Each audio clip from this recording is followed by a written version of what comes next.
ദൈവത്തിന് സ്തോത്രം, ദൈവത്തിന് സ്തോത്രം, എന്റെ ദൈവത്തിന് സ്തോത്രം. കാൽവരി മലയിൽ ക്രൂശിൽ മരിച്ചോരു, കാൽവരി മലയിൽ ക്രൂശിൽ മരിച്ചോരു രക്ഷകന് സ്തോത്രം ഇന്നും എന്നേക്കും, എന്റെ രക്ഷകന് സ്തോത്രം ഇന്നും എന്നേക്കും. പാപഭാരത്തിൽ നിന്നെ രക്ഷിച്ചോരു, പാപഭാരത്തിൽ നിന്നെ രക്ഷിച്ചോരു ദൈവത്തിന് സ്തോത്രം ഇന്നും എന്നേക്കും, എന്റെ ദൈവത്തിന് സ്തോത്രം ഇന്നും എന്നേക്കും. സകല ജാഗ്രതയോടും കൂടെ നിന്റെ ഹൃദയത്തെ കാത്തുകൊള്ളുക, ജീവന്റെ ഉത്ഭവം അതിൽ നിന്നല്ലോ ആകുന്നത്. അപ്പൊ ഇതിൽ നിന്ന് ഞാൻ പഴയ നിയമത്തിൽ നിന്നും 1-2 പേരുടെ ജീവിതവുമായി ബന്ധപ്പെട്ട ചില കാര്യങ്ങളാണ് പറയാൻ ആഗ്രഹിക്കുന്നത്. ദാവീദ് ഒരു കല്ലും കവണയും കൊണ്ട് ഈ ഫിലിസ്ത്യനായ മല്ലനെ അവിടെ വീഴ്ത്തി മടങ്ങി വരുമ്പോൾ, അവന്റെ ദാവീദിന് വാളില്ല, അവൻ ചെന്ന് ഫിലിസ്ത്യന്റെ വാളിനെ ഊരിയെടുത്തിട്ട് ഗോലിയാത്തിന്റെ തല അറുത്തെടുത്ത് മടങ്ങി വരുന്ന ഒരു വരവ്. അവിടെ നമുക്ക് 18-ന്റെ 6-ാം വാക്യം നമുക്കൊന്ന് വായിക്കാം. ദാവീദ് ഫെലിസ്ത്യനെ സംഹരിച്ച ശേഷം അവർ മടങ്ങി വരുമ്പോൾ ഇസ്രായേലിലെ പട്ടണങ്ങളിൽ നിന്നൊക്കെയും സ്ത്രീകൾ പാടിയും നൃത്തം ചെയ്തും കൊണ്ട് തപ്പും തമ്പുരുവുമായി സന്തോഷത്തോടെ ശൗൽ രാജനെ എതിരേറ്റു. ദാവീദാണ് യുദ്ധം ജയിച്ചിട്ട് മടങ്ങി വരുന്നത്. പക്ഷെ സ്ത്രീകള് പാട്ട് പാടിക്കൊണ്ട് ആരെതിരുന്ന് ശൗൽ രാജാവിന്റെ അടുത്ത് ചെല്ലുകയാണ്. ഇതുപോലെ സ്ത്രീകൾ പാടുന്ന ഒരു പാട്ട്, അതാണ് എന്റെ വിഷയം. സ്ത്രീകൾ വാദ്യഘോഷത്തോടെ ഗാനപ്രതിഗാനമായി ശൗൽ 1000 കൊന്നു, ദാവീദോ 10,000 എന്ന് പാടി. ശൗൽ 1000 കൊന്നു. ഇപ്പോൾ രാജാവായിരിക്കുന്ന ശൗല് 1000 കൊന്നു, ദാവീദോ 10,000 കൊന്നു. അല്ലേ? ദാവീദ് ആരാണ്? ഒരു ഇടയ ബാലനാണ്. ഇപ്പൊ ആ ഇടയനായ ഈ ബാലൻ അവൻ 10,000 കൊന്നു. ശൗലായിരിക്കുന്ന രാജാവായിരിക്കുന്ന ശൗല് 1000 കൊന്നു. രാജാവിന് പിടിക്കുമോ? ഇവിടെ അടുത്ത വാക്യം നമുക്ക് വായിക്കാം. അപ്പോൾ ശൗൽ ഏറ്റവും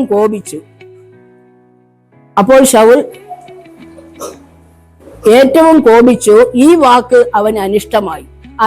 ഈ സ്ത്രീകൾ പാടിയ ഈ പാട്ട്, ശൗൽ 1000 കൊന്നു, ദാവീദോ 10,000 എന്ന് പറഞ്ഞ് സ്ത്രീകൾ പാടിയ ഈ പാട്ട് ശൗൽ രാജാവിന് അത് ഇഷ്ടക്കേടായപ്പോൾ അവർ ദാവീദിന് 10,000 കൊടുത്തു.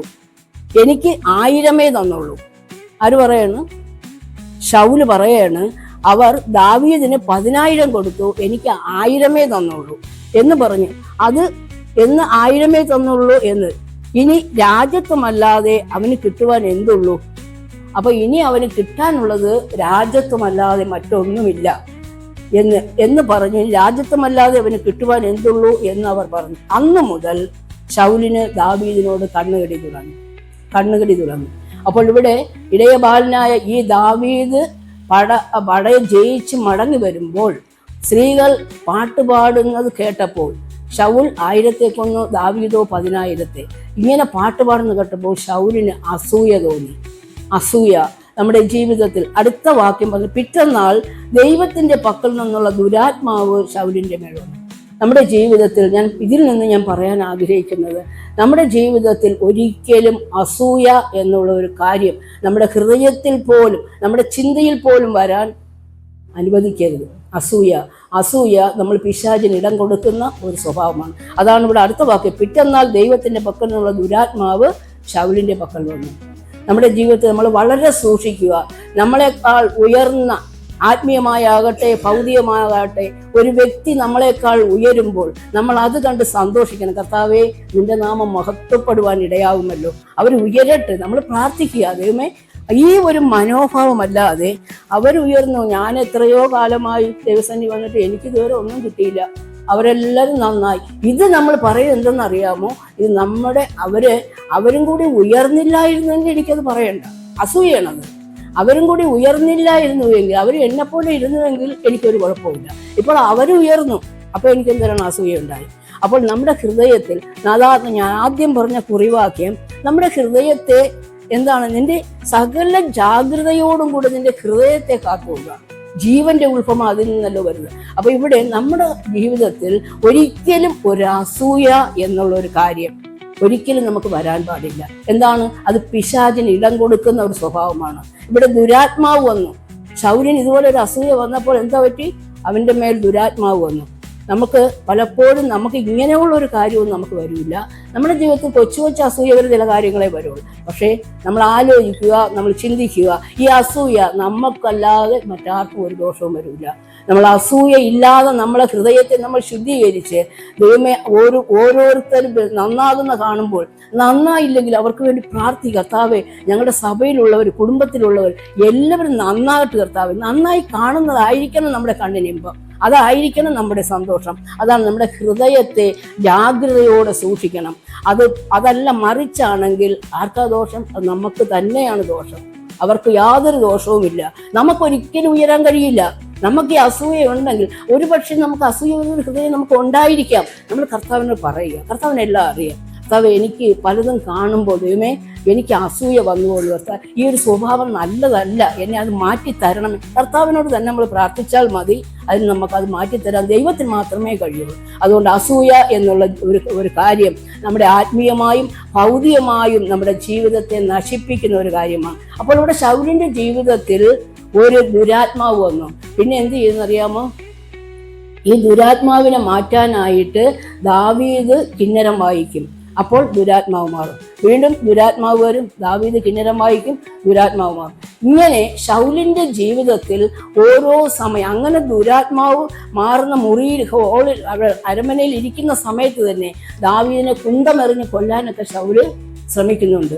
അതിനുശേഷം ശൗല് ദാവീദിന്റെ പിറകെ നടന്ന് എങ്ങനെ ദാവീദിനെ വകവരുത്താം എന്നും പറഞ്ഞ് പല ചിന്തകളും ദാവീദിന്റെ ഹൃദയത്തിൽ. അത് കഴിഞ്ഞിട്ട് 17-ാം വാക്യം നമുക്ക് വായിക്കാം. അനന്തരം ശൗൽ ദാവീദിനോട്, എന്റെ മൂത്ത മകൾ മേരബുണ്ടല്ലോ, ഞാൻ അവളെ നിനക്ക് ഭാര്യയായി തരും. നീ ശൂരനായി എനിക്ക് വേണ്ടി യഹോവയുടെ യുദ്ധങ്ങൾ നടത്തിയാൽ മതി എന്ന് പറഞ്ഞു. എന്തിനാണ് അങ്ങനെ പറഞ്ഞെന്നറിയാമോ? അടുത്ത വാക്യം, എന്റെ കൈയല്ല ഫെലിസ്ത്യരുടെ കൈ അവന്റെ മേൽ വീഴുവാൻ സംഗതി വരട്ടെ എന്ന് ശൗൽ വിചാരിച്ചു. അല്ലേ? ഉദ്ദേശശുദ്ധിയില്ല.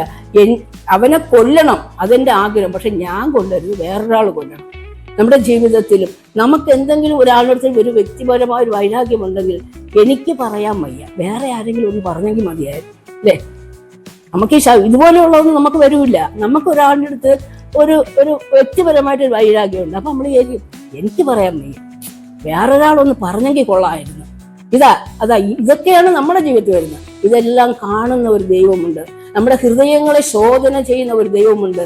നമ്മുടെ ഹൃദയത്തിന്റെ അവസ്ഥയ്ക്ക് അനുസരിച്ച് മാത്രമേ കർത്താവ് നമ്മളെ ഉയർത്തുകയുള്ളൂ. അതുകൊണ്ടാണ് പറയുന്നത്, നിങ്ങളുടെ ഹൃദയത്തെ ജാഗ്രതയോടെ സൂക്ഷിച്ചുകൊള്ളുക, ജീവന്റെ ഉത്ഭവം അതിൽ നിന്നല്ലോ ആകുന്നത്. അപ്പൊ ഇവിടെ ശൗല് പറയാണ്, എന്റെ മകൾ മേരബിനെ ഞാൻ നിനക്ക് തരാം, നീ യുദ്ധം ചെയ്ത് എനിക്ക് വേണ്ടി നീ ശൂരനായിരുന്നു യുദ്ധം ചെയ്താൽ മതി എന്ന് പറഞ്ഞിട്ട് ശൗല് എന്ത് ചെയ്യുന്ന അറിയാമോ? മോളെ കൊടുത്തില്ല, വേറൊരാളിന് കൊടുത്തിട്ട് അടുത്ത മകളായ മേരവിനെ, ശൗലിന്റെ മകളായ മേരവിനെ ദാവീദ് കൊടുക്കേണ്ടിയിരുന്ന സമയത്ത് അവളെ മഹോല്യനായ അദ്രയേലിന് ഭാര്യയായി കൊടുത്തു.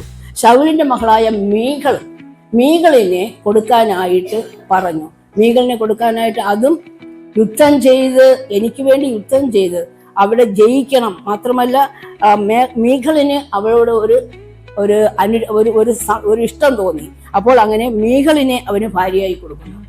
ഇത് കഴിഞ്ഞിട്ട് പല പ്രാവശ്യം ദാവീദിന്റെ പിറകെ ഈ ശൗല് ഇങ്ങനെ അവനെ എങ്ങനെ കൊല്ലണം എന്നും പറഞ്ഞ് ദാവീദിന്റെ പിറകെ എപ്പോഴും പല പ്രാവശ്യം ദാവീദിനെ നോട്ടമിട്ടിരുന്നു. പല സാഹചര്യത്തിലും ദാവീദിന് ശൗലിനെ കൊല്ലാനൊരു അവസരം വന്നിട്ട് പോലും ദാവീദ് എന്ത് പറഞ്ഞാൽ, യഹോവയുടെ അഭിഷിക്തനെ തൊട്ടുപോകരുത്. ദാവീദ് ഇതാണ് പറഞ്ഞത്, യഹോവയുടെ അഭിഷിക്തനെ തൊട്ടുപോകരുത് എന്നും പറഞ്ഞ് ദാവീദ് ഒന്നും ചെയ്തിട്ടില്ല. പക്ഷെ ഈ ശൗലുണ്ടല്ലോ, അവസാനം വരെയും ദാവീദിനെ കൊല്ലാനായിട്ട് പിറകെ നടന്നു. ഒരു മാനസാന്തരമില്ലാതെ ശൗലിന്റെ ജീവിതത്തിൽ ഈ ദുരാത്മാവ് ബാധിച്ചപ്പോൾ എന്ത് പറ്റി? അതാ പറഞ്ഞ്, നമ്മള് ഈ അസൂയയൊക്കെ വരുമ്പോൾ നമ്മുടെ ജീവിതത്തിൽ ദുരാത്മാവ്, അല്ലെങ്കിൽ നമ്മൾ പിശാചിന് ഇടം കൊടുക്കുമ്പോൾ ആ ദുരാത്മാവിനെ നമ്മൾ വിളിച്ചു വരുത്തുന്ന ഒരു സ്വഭാവമാണ്. അപ്പോൾ ഇത് മാറാനായിട്ട് ഭയങ്കര പാടാണ് വന്നു കഴിഞ്ഞാൽ. അപ്പൊ അവസാനം വരെ ഈ ശൗൽ എന്ത് ചെയ്യുന്നു? ഈ ദുരാത്മാവിന്റെ പിടിയിൽപ്പെട്ട് ദാവീദിന്റെ പിറകെ കണ്ണു നട്ട് കൊല്ലാനായിട്ട് നടന്നു. ദാവീദിന്റെ പിറകെ ശൗല് നടന്നു. അപ്പൊ ആ പിറകെ നടന്നിട്ട് ശൗലിന് അവസാനം വരെയും അവൻ ചെയ്ത തെറ്റിനെ കുറിച്ചൊരു മാനസാന്തരം വന്നില്ല. ഒരു മാനസാന്തരം വരാതെ അവസാനം ചുരുക്കി ഞാൻ പറഞ്ഞാൽ അവന്റെ സ്വന്തം വാൾ പിടിച്ച് ആ വാളിന്മേൽ വീണ് മാനസാന്തരമില്ലാതെ ശൗൽ മരിക്കുവാനിടയായി. അതാ, മാനസാന്തരം നമ്മുടെ ജീവിതത്തിൽ ഇല്ലെങ്കിൽ, ആദ്യം പറഞ്ഞ കുറിവ, നിങ്ങൾ സകല ജാഗ്രതയോടും കൂടി നിങ്ങളുടെ ഹൃദയത്തെ കാത്തുകൊള്ളുക, ജീവന്റെ ഉത്ഭവം അതിൽ നിന്നല്ലോ ആകുന്നത്. അപ്പൊ നമുക്ക് മാനസാന്തരം ഇല്ലെങ്കിൽ ജീവനിലേക്ക് നമുക്ക് കടക്കാൻ പറ്റില്ല. എന്താണ്, നമ്മൾ എന്തിന് കർത്താവിൻ്റെ അടുക്ക വന്നു? നമുക്ക് നമ്മുടെ പാരമ്പര്യത്തിൽ ഇരുന്നാൽ പോരായിരുന്നു. നമുക്കൊരു നിത്യജീവൻ വേണം, അല്ലേ? നമുക്കൊരു നിത്യജീവൻ വേണം. ഈ ഭൂമിയിലും നമുക്ക് കഷ്ടത, അവിടെ ചെന്നാലും കഷ്ടത. ഇതല്ല നമ്മൾ ആഗ്രഹിക്കേണ്ടത്. നമുക്കൊരു നിത്യജീവൻ, ഇവിടെയും നമുക്ക് കഷ്ടത, എന്നാൽ കർത്താവിന്റെ സന്നിധി ചെന്നാലെങ്കിലും നമുക്ക് സന്തോഷിക്കാമല്ലോ, അല്ലേ? അതുകൊണ്ട് നമുക്കൊരു നിത്യജീവൻ വേണം. അതിനാണ് നമ്മൾ കർത്താവിന്റെ അടുക്ക വന്നത്. ഈ ലോകത്തിൽ എന്തെങ്കിലും മാളികയോ കാറോ മറ്റോ മറിച്ചൊക്കെ തരുമെന്ന് വിചാരിച്ചല്ല നമ്മൾ കർത്താവിന്റെ അടുക്ക വരേണ്ടത്.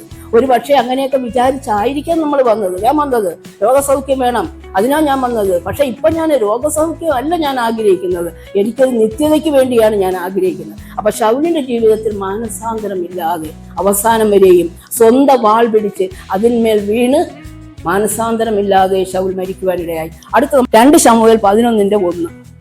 ഇസ്രായേലിൽ രാജാക്കന്മാർ യുദ്ധത്തിന് പുറപ്പെടും കാലം ദാവീദ് യോവാബിനെയും അവനോടുകൂടെ തന്റെ സേവകരെയും എല്ലാ ഇസ്രായേലിനെ അയച്ചു. അവർ അമ്മോന്യ ദേശം ശൂന്യമാക്കി റെബ പട്ടണം നിരോധിച്ചു. ദാവീദോ യെരൂശലേമിൽ തന്നെ താമസിച്ചു. ശ്രദ്ധിച്ചു കേൾക്കണേ, ദാവീദോ യെരൂശലേമിൽ തന്നെ താമസിച്ചു. ഒരു നാൾ സന്ധ്യയാകാറായ സമയത്ത് ദാവീദ് മെത്തയിൽ നിന്ന് എഴുന്നേറ്റു രാജധാനിയുടെ മാളികമേൽ ഉലാത്തിക്കൊണ്ടിരിക്കുമ്പോൾ ഒരു സ്ത്രീ കുളിക്കുന്നത് മാളികയിൽ നിന്ന് കണ്ടു. ആ സ്ത്രീ അതിസുന്ദരിയായിരുന്നു. ദാവീദ് ആളയച്ച് ആ സ്ത്രീയെ അന്വേഷിച്ചു.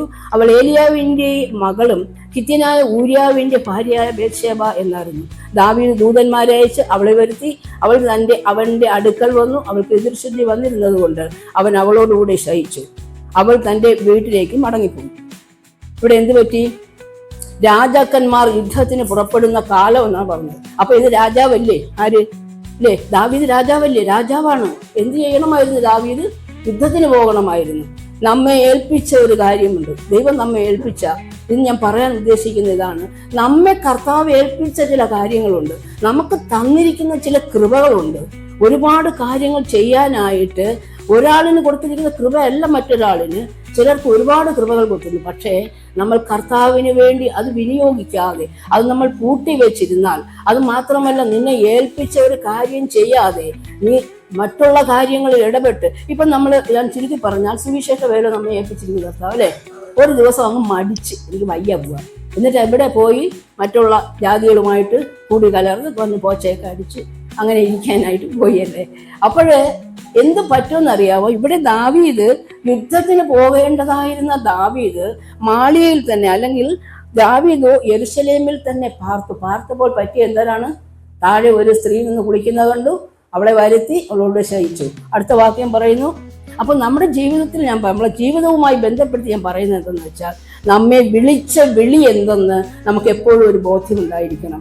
നമുക്ക് തന്നിരിക്കുന്ന കൃപ എന്തെന്ന് എപ്പോഴും നമുക്കൊരു ബോധ്യം ഉണ്ടായിരിക്കണം. ഈ കൃപ അത് കർത്താവിന് വേണ്ടി നമ്മൾ വിനിയോഗിക്കണം. ഇത് വെച്ച് പൂട്ടി കെട്ടിക്കൊണ്ടിരിക്കാനുള്ളതല്ല. അത് നമ്മൾ കർത്താവിന് വേണ്ടി വിനിയോഗിക്കണം. നമുക്ക് ഓരോരുത്തർക്കും അറിയാം എന്താണ്. ഒന്നുമില്ലെങ്കിൽ നിനക്ക് പ്രാർത്ഥിക്കാനെങ്കിലും കൃപ തന്നിട്ടുണ്ടായിരിക്കും. നീ ഇരുന്ന് പ്രാർത്ഥിക്കണം. മറ്റുള്ള വേല ചെയ്യുന്നവർക്ക്, സഭയ്ക്ക് വേണ്ടി, കഷ്ടത അനുഭവിക്കുന്നവർക്ക്, ദുഃഖം അനുഭവിക്കുന്നവർക്ക് വേണ്ടി ഇന്ന് പ്രാർത്ഥിക്കണം.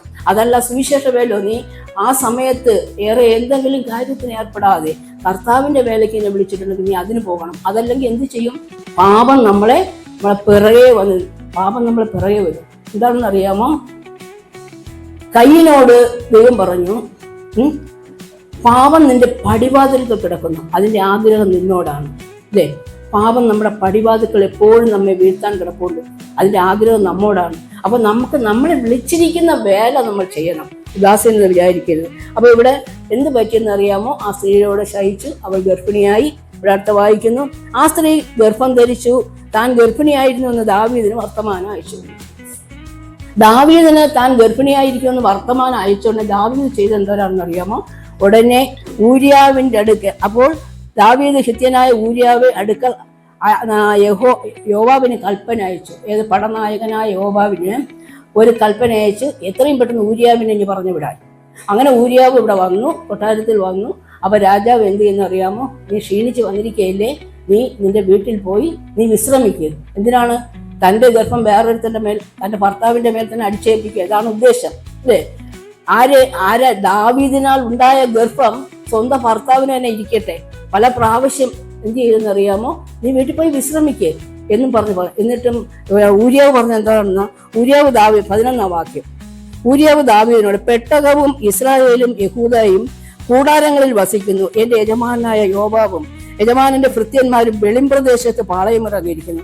അങ്ങനെ ഇരിക്കെ ഞാൻ ഭക്ഷിപ്പാനും കുടിപ്പാനും എന്റെ ഭാര്യയോടുകൂടി ശയിപ്പാനും എന്റെ വീട്ടിൽ കടക്കുമോ? നിന്നാണ്, നിന്റെ ജീവനാണ്, അത് ഞാൻ ചെയ്യില്ല എന്ന് രാജാവിനോട് പറഞ്ഞു. ഊരിയാവ് ദാവീദിനോടൊക്കെ പറഞ്ഞു. അപ്പോൾ ദാവീദ് ഊരിയാവിനോട്, നീ ഇന്നിവിടെ താമസിക്കുക. ഇന്നിവിടെ താമസിക്കുക എന്ന് വെച്ചാൽ അവനെ കുടിപ്പിച്ചിട്ട് എന്ത് ചെയ്യുന്നറിയാമോ? ഇനി വീട്ടിൽ പോ. എന്നിട്ടും ഊരിയാവ് വീട്ടിൽ പോയില്ല. ഊരിയാവ് അപ്പോഴും ഇത് തന്നെയാണ് പറയുന്നത്, ഊരിയാവ് വീട്ടിൽ പോയില്ല. ഇത് ഇങ്ങനെയും കൂടെ ആയത്. അതാ ഞാൻ പറഞ്ഞത്, ഉദ്ദേശശുദ്ധി നമ്മുടെ ജീവിതത്തിൽ നമ്മൾ ചെയ്യുന്ന ഓരോ പ്രവൃത്തിയും കാണുന്ന ഒരു ദൈവമുണ്ട്. ഇതെപ്പോഴും നമുക്ക് ഇങ്ങനെയുള്ള കാര്യങ്ങളൊന്നും നമുക്ക് വരില്ല. നമുക്ക് വരുന്നതൊക്കെ സാധാരണ കാര്യങ്ങളാണ്. അപ്പൊ ഇവിടെ എന്ത് ചെയ്തില്ല, ഈ ദാവീദ് എന്ത് ചെയ്യുന്ന, ഊരിയാവിനെ വീണ്ടും വീട്ടിൽ പോകാൻ ശ്രമിച്ചിട്ടും പറഞ്ഞിട്ടും ഊരിയാവ് പോയില്ല. പോകാതിരുന്നപ്പോൾ അടുത്ത ദാവീദ് ചെയ്യുന്നതാണ് 14-ാം വാക്യം. രാവിലെ ദാവീദ് യോവാബിന് ഒരു എഴുത്തെഴുതി ഊരിയാവിന്റെ കയ്യിൽ കൊടുത്തയച്ചു. പടനായകനായ യോവാബിന് കൊടുക്കാനായിട്ട് ഊരിയാവിന്റെ കയ്യിൽ തന്നെ ഒരു എഴുത്തെഴുതി കൊടുത്തയക്കണേ. ആ എഴുത്തിൽ എന്താണെന്ന് പറഞ്ഞിരിക്കുന്നത്, പട കടുക്കുമ്പോൾ എന്ത് ചെയ്യണമെന്നറിയാമോ? ഈ ഊരിയാവിനെ അതിന്റെ മുമ്പിൽ നിർത്തണം, എന്നിട്ട് നിങ്ങൾ മാറിക്കളയണം. അപ്പോഴെന്ത് ചെയ്യും? യുദ്ധത്തിൽ മരിച്ചു. ദാവീദ് കൊന്നില്ലല്ലോ. പട കടുക്കുമ്പോൾ ഊരിയാവിനെ പട കടുക്കുന്നതിന്റെ മുമ്പിലെല്ലാം നിങ്ങൾ നിർത്തിയിട്ട് നിങ്ങൾ അങ്ങ് മാറിക്കളയണം. അപ്പോൾ ഞാൻ കൊന്നില്ല, മറ്റുള്ള യുദ്ധത്തിൽ ഊരിയാവ് മരിച്ചു. അവരങ്ങനെ ചെയ്തു. ഊരിയാവ് 17-ാം വാക്യത്തിന്റെ അവസാനം പറയുന്നു, ഹിത്യനായ ഊരിയാവ് മരിച്ചു. ഇങ്ങനെ ഒരു പ്രവൃത്തി, ഉദ്ദേശശുദ്ധിയില്ലാത്ത പ്രവൃത്തി, അല്ലേ? ആരാണ്? ദാവീദ് ദൈവത്തിന്റെ ഹൃദയപ്രകാരമുള്ള മനുഷ്യനെന്നാ വചനം പറയുന്നത്, അല്ലേ? ദാവീദ് ദൈവത്തിന്റെ ഹൃദയപ്രകാരമുള്ള മനുഷ്യനെന്നാ പറയുന്നത്. പക്ഷെ ഈ ദാവീദാണ് ഇപ്പോൾ ഈ ഉദ്ദേശശുദ്ധിയില്ലാത്ത ഈ ഒരു പ്രവൃത്തി ഇവിടെ ചെയ്തിരിക്കുന്നത്. നമുക്ക് നമ്മൾ മനസ്സിലാക്കേണ്ടത്, ദാവീദ് ദൈവത്തിന്റെ ഹൃദയപ്രകാരമുള്ള മനുഷ്യനാണ് എന്ന് വിചാരിച്ച് പരിശുദ്ധാത്മാവ് ഈ ബുക്കിൽ അതങ്ങ് മാറ്റിക്കളഞ്ഞിട്ടില്ലല്ലോ. അതിവിടെ എഴുതി വെച്ചിട്ടിരിക്കുകയല്ലേ. ദാവീദ് ദൈവത്തിന്റെ ഹൃദയപ്രകാരമുള്ള മനുഷ്യനാണെന്ന് വിചാരിച്ച് ഇത് സത്യവേദ പുസ്തകമാണ്, അല്ലേ? ദാവീദ് ചെയ്ത ഒരു പ്രവൃത്തിയല്ലേ, അതിന്റെ ഹൃദയപ്രകാരമുള്ള മനുഷ്യനല്ലേ ദാവീദ്. വേണ്ട, ഇത് ഇവിടെ ചേർക്കണ്ട എന്ന് പരിശുദ്ധാത്മാവ് വിചാരിച്ചോ? ഇല്ല. എന്തിനെന്നറിയാമോ? ഈ കാലയളവിൽ ജീവിക്കുന്ന നമുക്ക് ബുദ്ധി ഉപദേശത്തിനായിട്ട്, ഈ കാലയളവിൽ ജീവിക്കുന്ന നമുക്ക് വേണ്ടി ബുദ്ധി ഉപദേശത്തിനായിട്ടാണ്. എന്തെന്ന് വെച്ചാൽ, ദാവീദ് എൻ്റെ ഹൃദയപ്രകാരമുള്ള ഒരു മനുഷ്യനാണെങ്കിലും അടുത്ത വേള നമ്മൾ വായിക്കുമ്പോൾ ദാവീദിന് ജനിച്ച കുഞ്ഞ്, ബത്ശേബയിൽ ദാവീദിന് ജനിച്ച കുഞ്ഞ്. അപ്പൊ ഇതിനിടയ്ക്ക് പ്രവാചകനെ ദൈവം അയക്കുന്നു. അനന്തരം അടുത്ത 12-ാം വാക്യം 1, അനന്തരം യഹോവ നാഥാനെ ദാവീദിന്റെ അടുക്കൽ അയച്ചു. ഒരു ഉപമ പ്രകാരം ഒരു കാര്യം ഇങ്ങനെ ദാവീദിനോട് പറയുകയാണ്. അപ്പൊ ദാവീദ് പറഞ്ഞു, എന്നാ ആ മനുഷ്യൻ മരിക്കണം എന്ന് പറഞ്ഞു. അപ്പൊ പറഞ്ഞു, ആ മനുഷ്യൻ നീ തന്നെ എന്ന് പറഞ്ഞു. ആ മനുഷ്യൻ ഒരു ഉപമയോടുകൂടി, നിങ്ങളതൊക്കെ വായിച്ചു നോക്കണം കേട്ടോ. ഒന്നാമത്തെ കാര്യം അത് രസമാണ് നമുക്ക് വായിക്കാൻ. രണ്ടാമത്തെ കാര്യം നമുക്ക് ഒത്തിരി ആത്മീയ കാര്യങ്ങൾ പഠിക്കാനുണ്ട്. അത് നിങ്ങൾ കുറിച്ച് വെച്ചിട്ട് നിങ്ങളൊന്ന് മടക്കി വെച്ചിട്ട് രസം ഒന്ന് വായിച്ചു നോക്കണം. അപ്പൊ ഇവിടെ നാഥാൻ പ്രവാചകനെ പറഞ്ഞയച്ച ഒരു കഥയിലൂടെ ഈ സംഭവം ദാവീദിന് വെളിപ്പെടുത്തി കൊടുത്തപ്പോൾ ദാവീദ് പറഞ്ഞു, എന്നാൽ ആ മനുഷ്യൻ മരിക്കണം. അപ്പൊ പറഞ്ഞു, ആ മനുഷ്യൻ നീ തന്നെ എന്ന് പറഞ്ഞു. അപ്പോൾ ഇവിടെ എന്ത് ചെയ്തെന്നറിയാമോ? ദൈവം പറഞ്ഞു, നീ ഇത് രഹസ്യത്തിൽ ചെയ്തു, ഞാനിത് പരസ്യത്തിൽ ചെയ്യും. ദാവീദ് ഗർഭിണിയായിരുന്ന ഈ ബത്ശേബയുടെ ഉദരത്തിൽ വരുന്ന കുഞ്ഞ് പ്രസവിച്ചപ്പോൾ അതിന് കഠിന രോഗം പിടിച്ചു. 15-ാം വാക്യം പറയുന്നു, ഊരിയാവിന്റെ ഭാര്യ ദാവീദിന് പ്രസവിച്ച കുഞ്ഞിനെ യഹോവ ബാധിച്ചു, അതിന് കഠിന രോഗം പിടിച്ചു. അപ്പോൾ എത്ര ദൈവത്തിന്റെ ഹൃദയപ്രകാരമുള്ള മനുഷ്യനെന്ന് ദൈവം എഴുതി വെച്ചിരുന്നാലും, തെറ്റ് ആര് ചെയ്തിരുന്നാലും ശിക്ഷിക്കാതെ വിടുന്ന ഒരു ദൈവമല്ല. നമ്മുടെ ദൈവം നീതിയുള്ള ന്യായാധിപതിയാണ്. ഈ കുഞ്ഞ് മരിക്കുന്നുമ്പേ ദാവീദ് കുറേ ഉപവസിച്ചു, പ്രാർത്ഥിച്ചു, ആഹാരമൊക്കെ കഴിഞ്ഞിരുന്നു. എല്ലാവരും ചെന്ന് വിളിക്കുന്നു, നീ ഭക്ഷണം കഴിക്കാൻ. ഇല്ല, പോയില്ല. അവസാനം കുഞ്ഞ് മരിച്ചപ്പോൾ അവർ എഴുന്നേറ്റ് കുളിച്ച് ഭക്ഷണം കഴിച്ചു. അപ്പോഴവരൊക്കെ ചോദിച്ചു, നീ ഇതുവരെയും ഭക്ഷണം കഴിക്കാതെ ഇങ്ങനെ ഇരുന്നു, കുഞ്ഞ് മരിച്ചപ്പോൾ അതെന്തുകൊണ്ട്? അപ്പോഴാണ് ദാവീദ് പറയുന്നത്, ഇപ്പോഴോ അവൻ മരിച്ചുപോയി, ഇനി ഞാൻ ഉപവസിക്കുന്നത് എന്തിന്? അവനെ മടക്കി വരുത്തുവാൻ എനിക്ക് കഴിയുമോ? ഞാൻ അവന്റെ അടുക്കലേക്ക് പോകയില്ല, അവൻ എന്റെ അടുക്കലേക്ക് ഇനി മടങ്ങി വരികയില്ലല്ലോ എന്ന് ദാവീദ് പറഞ്ഞു. എഴുന്നേറ്റ് കുളിച്ച് വസ്ത്രമൊക്കെ മാറ്റി ഭക്ഷണം കഴിച്ചു. അപ്പൊ ഇതിൽ നിന്ന് ഞാൻ പറയാൻ ആഗ്രഹിക്കുന്നു, എത്ര ദൈവത്തിന്റെ ഹൃദയപ്രകാരമുള്ള മനുഷ്യനാണ് നമ്മൾ ഓരോരുത്തരെങ്കിലും. തെറ്റിന് ശിക്ഷ തരാതെ വിടുന്ന ഒരു ദൈവമല്ല നമ്മുടെ ദൈവം. ദൈവം നീതിയുള്ള ന്യായാധിപതിയാണ്. അത് തെറ്റ് ആര് കാണിച്ചാലും അവൻ ശിക്ഷ കൊടുത്തേ പറ്റുള്ളൂ. പക്ഷേ പിന്നെ അടുത്ത കാര്യം എന്തെന്ന് വെച്ചാൽ, ദാവീദ് ഈ ഒരു തെറ്റ് ചെയ്തു, ശരി തന്നെയാണ്. പക്ഷേ ദാവീദിന് ഒരു പശ്ചാത്താപം ഉണ്ടായി, ഒരു മാനസാന്തരം. തെറ്റാണ്, ഞാൻ ചെയ്തത് തെറ്റാണ് എന്ന് ദാവീദിന്, താൻ ചെയ്തത് തെറ്റാണെന്നൊരു ബോധ്യം ദാവീദിനുണ്ടായി. ദാവീദ് ഹൃദയ ഞുറുക്കത്തോടെ ദൈവസേനയിൽ ചെന്നു. എന്താണ് 51 സങ്കീർത്തനം ഒന്ന് എടുത്തു നോക്കിയേ. നിന്റെ ദയയ്ക്ക് തക്കവണ്ണം എന്നോട് കൃപയുണ്ടാകണമേ, നിന്റെ കരുണയുടെ ബഹുത്വപ്രകാരം എന്റെ ലംഘനങ്ങളെ മായ്ച്ചു കളയണമേ, എന്നെ നന്നായി കഴിയി എന്റെ അകൃത്യം പോക്കണമേ, എന്റെ പാപം നീക്കി എന്നെ വെടിപ്പാക്കണമേ. എന്റെ ലംഘനങ്ങൾ എപ്പോഴും എന്റെ മുമ്പിൽ ഇരിക്കുന്ന കർത്താവേ, നിന്നോട് തന്നെ ഞാൻ പാപം ചെയ്തു. ദൈവമേ, നീ ആ രക്ഷയുടെ സന്തോഷം എനിക്ക് മടക്കി തരണമേ, നിന്റെ പരിശുദ്ധാത്മാവിനെ എന്നിൽ നിന്ന് എടുക്കരുതേ. ദാവീദ് ഹൃദയ ഞുറുക്കത്തോടെ കർത്താവിനോട് വീണ്ടും അടുക്കണമെന്നുള്ള ആഗ്രഹത്തോടെ, എനിക്ക് എൻ്റെ കർത്താവില്ലാതെ ഒരു നിമിഷം ജീവിക്കാൻ കഴിയില്ല. നമുക്കും അങ്ങനെയായിരിക്കണം.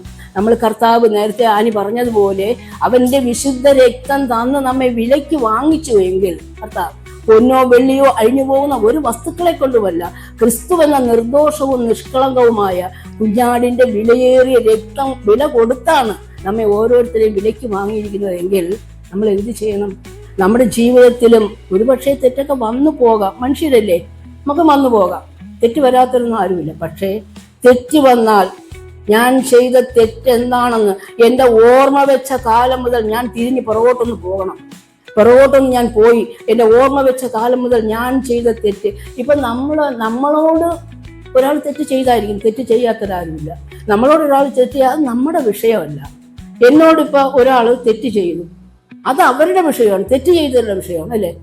ഞാനൊരു തെറ്റ് ചെയ്താൽ അത് എൻ്റെ വിഷയം തന്നെയാണ്. അത് ഞാൻ കർത്താവിനോട് ഏറ്റു പറഞ്ഞെങ്കിലേ പറ്റുള്ളൂ. ഏറ്റു പറയാൻ തക്കവണ്ണം ഒരു മാനസികമായ ഒരു മനസ്സൊരുക്കം, നമ്മുടെ ജീവിതത്തിൽ വന്നുപോയ കുറവുകളെ, കുറ്റങ്ങളെ, കർത്താവെ നീ എനിക്കത് കാണിച്ചു തരണമേ, അതൊന്നും എൻ്റെ ജീവിതത്തിൽ മറഞ്ഞു കിടന്നിട്ട് എൻ്റെ നിത്യതയ്ക്ക് തടസ്സമാകല്ലേ എന്ന് നമ്മൾ പ്രാർത്ഥിക്കണം, ദൈവത്തോട് പറയണം. അപ്പൊ ആ തെറ്റുകളെ ഇവിടെ ദാവീദ് എന്ത് ചെയ്യും? ശൗല് തൻ്റെ പാപത്തിൽ മരിച്ചു, അല്ലേ? ശൗൽ രാജാവ് തൻ്റെ പാപത്തിൽ മരിച്ചു, മാനസാന്തരം വന്നില്ല. പക്ഷേ ദാവീദ് വീണ്ടും ദൈവത്തിന് ഹൃദയപ്രകാരമുള്ള മനുഷ്യൻ തന്നെ ആയി. എന്തുകൊണ്ടെന്നറിയാമോ? തെറ്റുകളെ ഏറ്റുപറഞ്ഞു. ദൈവമേ, നിന്റെ പരിശുദ്ധാത്മാവിനെ എന്നിൽ നിന്ന് എടുക്കല്ലേ. ആ രക്ഷയുടെ സന്തോഷം, രക്ഷയുടെ സന്തോഷം തിരികെ പോകും. കർത്താവുമായുള്ള ബന്ധത്തിൽ നിന്ന് നമ്മൾ ശകലമൊന്ന് അകന്ന് നിന്ന് നോക്കിയേ, ആ സന്തോഷം പോകും നമുക്ക്. അത് നമുക്ക് തന്നെ അനുഭവിച്ചറിയാൻ പറ്റും. അതാ ദാവീദ് പറഞ്ഞത്, ദൈവമേ, ആ രക്ഷയുടെ സന്തോഷം എനിക്കൊന്ന് മടക്കി തരണമേ. ആ സന്തോഷം ഞാൻ അനുഭവിച്ച കാലത്തുണ്ടായിരുന്ന എൻ്റെ അവസ്ഥയിൽ, ഇപ്പോൾ സന്തോഷം നഷ്ടപ്പെട്ട അവസ്ഥയിൽ ദാവീദിനറിയാം. അതുപോലെ ദാവീദ് പറയുന്ന, ആ രക്ഷയുടെ സന്തോഷം എനിക്ക് തിരികെ തരണമേ, നിന്റെ പരിശുദ്ധാത്മാവിനെ എന്നിൽ നിന്ന് എടുക്കരുതേ. ദാവീദിന് പശ്ചാത്താപ മനോഭാവം ഉണ്ടായി. ദാവീദ് ഏറ്റുപറഞ്ഞു താനും ദൈവവുമായുള്ളൊരു ബന്ധത്തിലേക്ക് മടങ്ങി വന്നു. ഇത് ഞാൻ എന്നെ കേൾക്കുന്ന നിങ്ങൾക്ക് ഓരോരുത്തരും ഞാൻ പറയുന്നു, തെറ്റ് വരാത്തതായിട്ട് ആരുമില്ല, ഒരു വ്യക്തിയുമില്ല തെറ്റില്ലാത്തവരല്ലേ, തെറ്റില്ലാത്തവരായിട്ട് ആരുമില്ല. പക്ഷേ നമ്മൾ തെറ്റുകളെ കുറിച്ച് നമുക്കൊരു ബോധമുണ്ടാകണം. എന്തിനു വേണ്ടി? നമുക്ക് വേണ്ടി തന്നെയാണ്, നമ്മുടെ നിത്യതയ്ക്ക് വേണ്ടി തന്നെയാണ്. നമ്മൾ കർത്താവിന് ഒരുപക്ഷെ വരാൻ അധികം സമയം താമസമില്ല. കർത്താവ് ഇവിടെ വരുമ്പോൾ നമ്മൾ ഇത്രയും പേര് ഹോളിൽ ഇരിക്കുന്നു, ഞാൻ എൻ്റെ തെറ്റ് ഏറ്റു പറയാതെ ഇവിടെ ഇരിക്കുന്നെങ്കിൽ നിങ്ങളെല്ലാവരും പോകും, ഞാൻ ഇവിടെ കിടക്കും വീണ്ടും. മനസ്സിലായ? എന്നെ കൊണ്ട് പോകില്ല. എന്തിനു വേണ്ടി നമ്മൾ കർത്താവിൻ്റെ അടുത്ത് വന്നു? ആ പാരമ്പര്യത്തിൽ നമുക്ക് ഇരുന്നാൽ പോരായിരുന്നെങ്കിൽ പിന്നെ. പക്ഷേ നമ്മൾ പാരമ്പര്യത്തിൽ നിന്ന് കർത്താവ് നമ്മെ വിലയ്ക്ക് വാങ്ങിയെങ്കിൽ ആ നിത്യതയ്ക്ക് വേണ്ടി നമ്മൾ ഒരുങ്ങണം. അതാ നമ്മൾ കുറിവാക്യമായിട്ട് നമ്മൾ വായിച്ചത്, സകല ജാഗ്രതയോടും കൂടെ നിന്റെ ഹൃദയത്തെ കാത്തുകൊള്ളുക. ഹൃദയത്തിൽ നിന്നാണ് ഇതെല്ലാം വരുന്നത്. ആദ്യം ഹൃദയത്തിൽ വരും, ചിന്തയിൽ വരും, പിന്നെ കണ്ണിൽ വരും. ഇന്ന് നമുക്ക് പാപം ചെയ്യണമെങ്കിൽ നമുക്ക് ദൂരെ എങ്ങും പോകണ്ട, നമ്മുടെ കയ്യിലൊരു മൊബൈൽ ഇരിപ്പുണ്ട്. നമുക്ക് ബഷേബയെ പോലെ ദാവീദ് വിളിച്ചോളൂ, നമുക്ക് വേറെ ആരെയും വിളിക്കണ്ട. സ്ത്രീകൾക്കായിരുന്നല്ലോ അതെ, വേറെ ഒരു പുരുഷനെയും വിളിക്കണ്ട, ഒന്നും വേണ്ട. ഇന്ന് നമുക്കൊരു കയ്യിലൊരു മൊബൈൽ ഇരിപ്പുണ്ട്. ഇത് നല്ലതിനും ഉപയോഗിക്കാം, ചീത്തയ്ക്ക് ഉപയോഗിക്കാം. ഇത് നമ്മൾ തുറക്കുമ്പോൾ ചില അശ്ലീല കാര്യങ്ങൾ ഇതിൽ കാണും. നാളെ അതിൽ നോക്കി നമ്മൾ രസിച്ച് നമ്മൾ ഇരിക്കുകയാണ്. എനിക്കറിയാം, എനിക്ക് എൻ്റെ ഒരു സഹോദരി എന്നെ വിളിച്ചത് പറഞ്ഞിട്ടുള്ള കാര്യമായതുകൊണ്ട് ഞാൻ പറയാണ്. ഇതിൽ നമ്മൾ നോക്കി രസിച്ച് അതിൽ സന്തോഷിച്ച്, അതാ പറഞ്ഞത്, പാപം നിന്റെ പടിവാതിൽ കിടക്കും. ദൈവം ആരോട് പറഞ്ഞ? കയ്യിനോട് പറഞ്ഞതാണ്, പാപം നിന്റെ പടിവാതിൽ. നമ്മളെ ഓരോരുത്തരുടെയും എപ്പം നമ്മെ വീഴ്ത്തണം എന്ന് വിചാരിച്ച് പാപം നമ്മുടെ പടിവാതിൽക്കൽ കിടക്കുകയാണ്. അതിന്റെ ആഗ്രഹം നിന്നോടാണ്, എന്നോടും നിങ്ങളോടുമാണ് പാപത്തിന്റെ ആഗ്രഹം. പാപം ചെയ്തു അവന്റെ രാജ്യത്തിലേക്ക് അവനെ കൊണ്ടുപോകാം, കർത്താവിന്റെ രാജ്യത്തിലേക്ക് കൊണ്ടുപോകാനായിട്ട് സമ്മതിക്കില്ല. അതുകൊണ്ട് ഈ ദിവസങ്ങളിൽ നമ്മൾ ചെയ്യരുത്, സകല ജാഗ്രതയോടും കൂടെ നിന്റെ ഹൃദയത്തെ കാത്തുകൊള്ളുക. ജീവന്റെ ഉത്ഭവം അതിൽ നിന്നല്ലോ ആകുന്നത്. സങ്കീർത്തനം 73:1 പറയുന്നു, ദൈവം ഇസ്രായേലിന് നിർമ്മല ഹൃദയമുള്ളവർക്ക് തന്നെ നല്ലവനാകുന്നു നിശ്ചയം. നിർമ്മല ഹൃദയമുള്ളവർക്കാണ് ദൈവം നല്ലവൻ. നമ്മുടെ ഹൃദയം നിർമ്മലമുള്ളതായിരിക്കട്ടെ. ഓരോ ദിവസവും നമ്മുടെ ഹൃദയത്തെ നിർമ്മലതയോടെ സൂക്ഷിക്കാൻ ദൈവമായ കർത്താവ് നമ്മെ സഹായിക്കട്ടെ. നമ്മൾ ആരും ഇങ്ങനെയുള്ള ഒരു ചതിയിലും വീണുപോകാതിരിക്കട്ടെ. നമ്മുടെ ഹൃദയത്തിൽ ഒരു അശുദ്ധിയോ ഒരു അസൂയമോ കള്ളത്തരമോ യാതൊന്നും നമ്മുടെ ജീവിതത്തിൽ വരാതിരിക്കട്ടെ. ഒരു വക്രത നമ്മുടെ ഹൃദയത്തിൽ വരാതിരിക്കട്ടെ. എന്തെങ്കിലും വന്നു പോയാൽ കർത്താവിനോട് ഏറ്റുപറയുക, ദൈവമേ എന്നെ സഹായിക്കണമേ, കർത്താവെ എന്നെ സഹായിക്കണമേ. ഈ ഒരു ഭാഗം നിങ്ങൾ വീട്ടിൽ ചെന്നിട്ട് പല പ്രാവശ്യം വായിച്ച് നമ്മുടെ ജീവിതത്തിൽ ഒരു മാറ്റം, ശൗലിനെ പോലെ സ്വന്തം പാപത്തിൽ വീണ് മരിക്കാതെ ദാവീദിനെ പോലെ വന്നുപോയ പാപങ്ങളെ ഏറ്റുപറഞ്ഞ് നിത്യതയ്ക്ക് വേണ്ടി ഒരുങ്ങുവാൻ കർത്താവ് നമ്മെ എല്ലാവരെയും സഹായിക്കട്ടെ എന്ന് പ്രാർത്ഥിച്ചുകൊണ്ട് നിർത്തുന്നു.